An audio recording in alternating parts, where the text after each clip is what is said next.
कहते हैं भगवान की चक्की चलती देरी से है, लेकिन पीसती बहुत बारीकी है।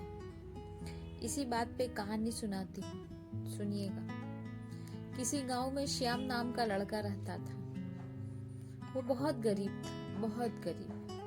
वो अपने माता पिता, अपने परिवार का भरण पोषण मिट्टी के बर्तन बनाकर करता था, लेकिन फिर भी भगवान उस पे पता नहीं क्यों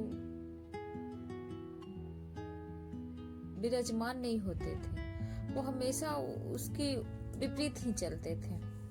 वो हमेशा अपने आप को कोसता रहता था कि मैं इतना काम करता हूँ, फिर भी मुझे खुशी किसे बोलते हैं वो मुझे मिलता नहीं है। उसी के गांव में मनी राम का एक धनवान सेठ भी था। वो चोरी, डकैती, लूट, घसोट सभी तरीके का बेईमानी काम को अपनाते थे, लेकिन फिर भी वो खुश रहता था।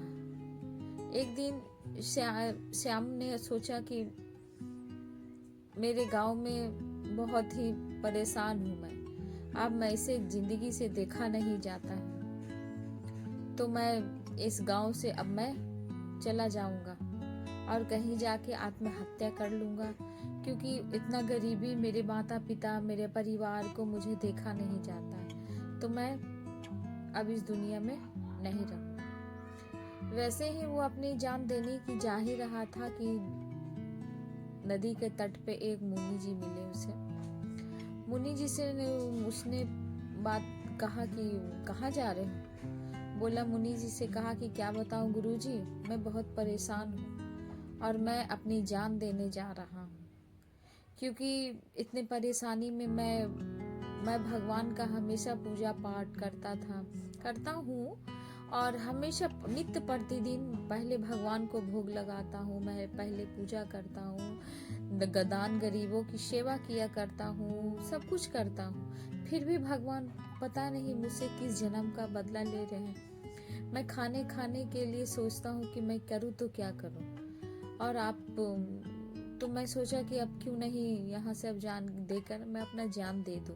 मुझे इस जिल्लत की जिंदगी से परेशान हो गया। तो उस मुनि ने कहा कि तुम अपने से परेशान हो गए, बस इतना ही से, अभी तो तुम्हारी जिंदगी में परेशानियां आना और बाकी है। बोले, ये क्या बोल रहे हैं आप गुरुजी, और आपको कैसे पता कि मेरे जीवन में और भी परेशानियां आएंगी। बोले, तुम परेशान हो इस बात के लिए कि मैं इस काम करता हूँ और फिर भी मुझे सफलता नहीं मिलती है, और तुम्हारे घर के पास जो मनी राम रहता है, सेठ तुम्हारा, वो बहुत धनवान है, इतने गलत काम करने के बावजूद भी वो खुश रहता है। बोला, हाँ, आपको ये कैसे पता। तो गुरुजी ने कहा कि देखो, ये न तुम कर रहे हो न वो कर रहा है, ये सब ऊपर वाले का खेल है। उसने पिछले जन्म में कुछ अच्छे पुण्य किए होंगे जिसका फल उसे अभी मिल रहा है, और वो जो पाप कर रहा है, जब तक उसका पिछले जन्म का पुण्य उसको मिलता रहेगा तब तक उसे कोई हानि नहीं होगी, और जैसे ही पिछले जन्म का पुण्य उसका खत्म हो जाएगा, वैसे ही परेशानियां उसको घेर लेगी, और तुमने कुछ अच्छा कर्म नहीं किया होगा, इसलिए कि तुम्हें आज इस दिन देखने पड़ रहे हैं। तो कहा उसने कि ऐसा क्यों, जब वो बुरा था, वो अच्छा था, तो बुरा क्यों बन गया, और जब मैं बुरा था तो अच्छा क्यों बना। बोला, प्रकृति का यही नियम है, जो पहले लोग बुरे होते हैं, फिर अच्छे होते हैं, फिर अच्छे होते हैं, फिर बुरे होते हैं। तो तुम अपना कर्म करते जाओ, तुम्हारा पिछले जन्म का कर्म है जो तुम इस जन्म में भोग रहे हो, और जन्म और मृत्यु से कोई नहीं होता, सिर्फ कर्म ही अपना सब कुछ होता। तुम जैसा कर्म करोगे वैसा ही फल पाओगे। तुम आज बुरे कर्म करो, आज से 10 दिन बाद, 15 दिन बाद तुम्हें बुरे कर्म का फल मिल जाएगा, लेकिन तुम अच्छे काम करोगे तो उसका भी फल मिलेगा। इसलिए हमेशा भगवान पे भरोसा रखो और काम करते रहो। उसके मन में जिज्ञासा आ गई जीने की। उसने कहा ठीक है, चलते ये भी करके देखते हैं। अब वो उसके चेहरे पे अलग सी चमक रहती थी। वो रोज सुबह उठता, प्रतिदिन पूजा पाठ करता और मिट्टी के बर्तन बनाने के लिए तैयार हो जाता। पर डे वो अपना काम को नित्य दिन करता ही जाता। इधर मनीराम जो था, उसके तो दिन चोरी डकैती में बढ़ ही रहे थे। मतलब समझिए कि उसका पाप बढ़ ही रहा था। एक साल ऐसा हुआ कि उस गांव में सुखाड़ आ गया। पूरे जगह पानी पानी के लिए आदमी तरसने लगे। तो उसने गया मनीराम के पास, बोला मनीराम तुम्हारे कुएं में, उसके कुएं में पानी था, कुछ थोड़ा बहुत पानी था। तो बोला मनीराम मेरी माँ बहुत बीमार है, तो मुझे पानी दे दो, नहीं तो मेरी माँ मर जाएगी एक बूंद के लिए। तो बोला जा भिखारी कहीं का, यहाँ से चला जा, 100 मुद्राएं लेके आ सोने के, तब पानी दूंगा। बेचारा करता भी क्या, उसकी माँ उसके पानी पिए ही बिना उसे दम तोड़ दिया। फिर भी उसने हार नहीं मानी। उसने कहा कि मेरे पूर्व जन्म का ही कर्म होंगे जो आज मुझे यहाँ मिले हैं। फिर भी वो संतुष्टि से रहा, लेकिन तकलीफ तो था ही, क्योंकि उसकी माँ गुजर गई थी। उसके बाद कुछ साल ऐसे ही बीते। कुछ साल क्या, कुछ साल बाद वो सुखाड़ ऐसा हो गया कि पूरे गांव में पानी आना खत्म हो गया। अनाज के लिए लोग तरसने लगे। तो उसकी पत्नी ने कहा कि क्या करें, मेरे पास तो कुछ खाने के नहीं। तो मनीराम के यहाँ गया, तो बोला कि मेरे कुछ पैसे हैं, कुछ रख को मुझे खाने को दे दो। लेकिन मनीराम ने कहा नहीं, तुम अपने घर का जमीन, मतलब तुम अपने घर मेरे नाम कर दो, लिख दो, यहाँ पे अंगूठा लगा दो, तो मैं तुम्हें 5 बोरी अनाज दूंगा। बेचारा करता भी क्या, उसके पास और कोई साधन नहीं था। घर में रहने के लिए जगह भी था। चलो बोला छोड़ो, खाने के लिए तो कुछ मिले, बच्चे तो भूखे नहीं रहेंगे। वो दिमाग में यही रखा रहा कि नहीं, मेरे पुनर्जन्म का कर्म है जो आज मैं इस जन्म में भोग रहा हूँ, और इसके इस जन्म का पाप है जो पिछले जन्म का पुण्य में ये तब्दील कर रहा है। फिर भी वो 5 बोरे अनाज लेकर चला आया। उसके बाद चल रहा था ऐसा ही। उसके बाद धीरे धीरे समय परिवर्तित हुआ। 1 साल बहुत बारिश आई।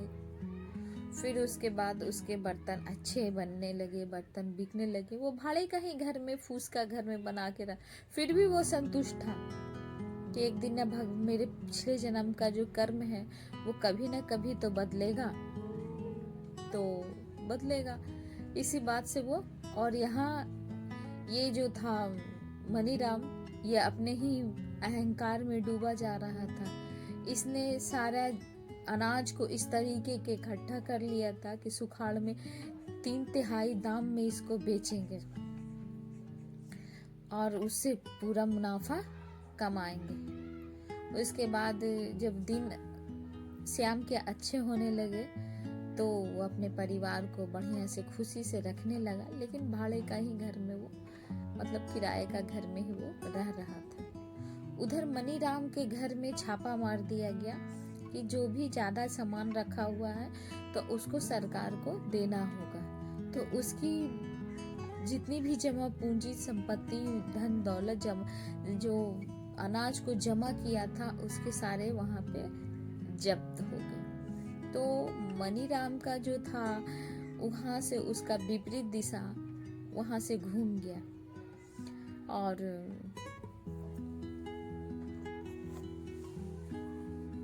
उसके बुरे दिन शुरू हो गए। वो एक बिजनेस और करता था, नकली सोने के सिक्के बनाने का।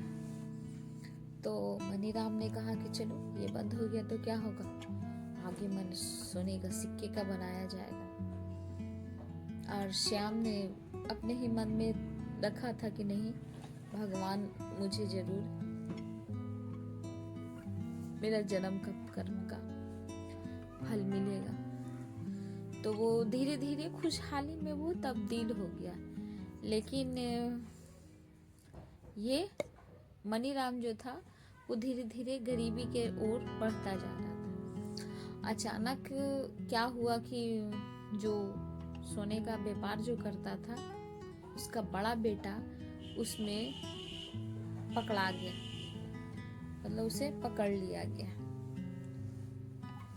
अब पकड़ लिया गया तो उसने क्या किया कि वो एक सैनिक को मार दिया। अब जब सैनिक को मार दिया तो राजा, उसे तो पकड़ना ही था, तो राजा ने जब पता चला कि उसके सैनिक को ये मार दिया गया है तो उसे फांसी की सजा दी गई। मनीराम मतलब अंदर से टूट चुका था।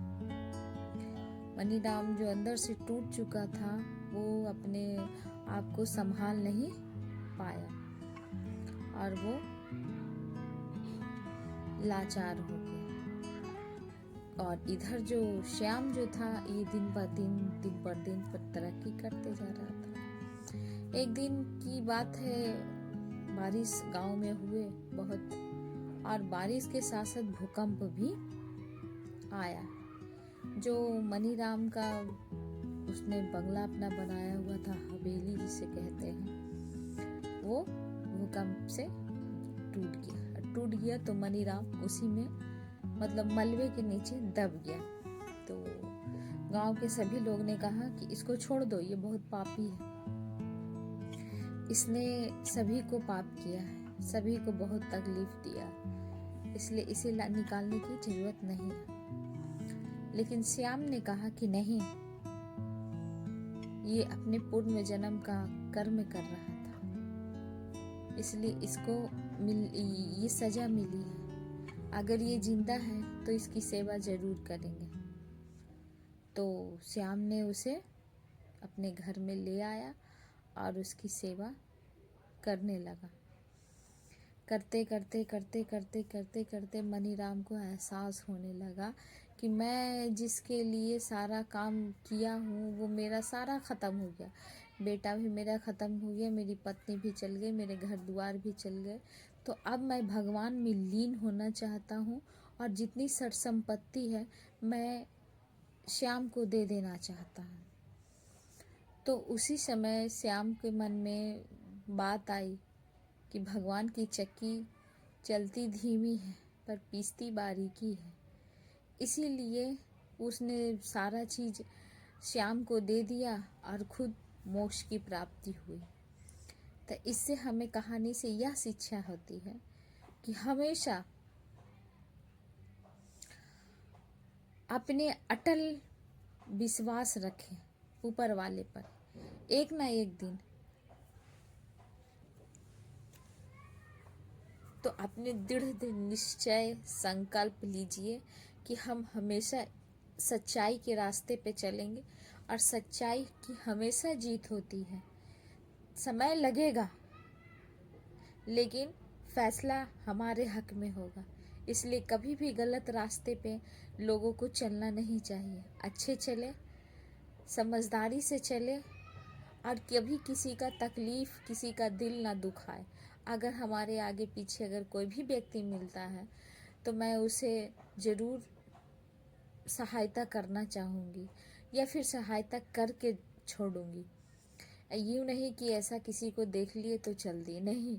अगर वो किसी तरीके से मजबूर है तो उसे हम भूखे को खाना खिलाएं, लाचार को सहारा दें और हमेशा अच्छे कर्म करें, ताकि अच्छे कर्म करने से अच्छे ही फल मिलेंगे। कभी किसी की दुआ बेकार नहीं जाती है। अगर ये कहानी अच्छी लगी हो तो कमेंट ज़रूर करिएगा।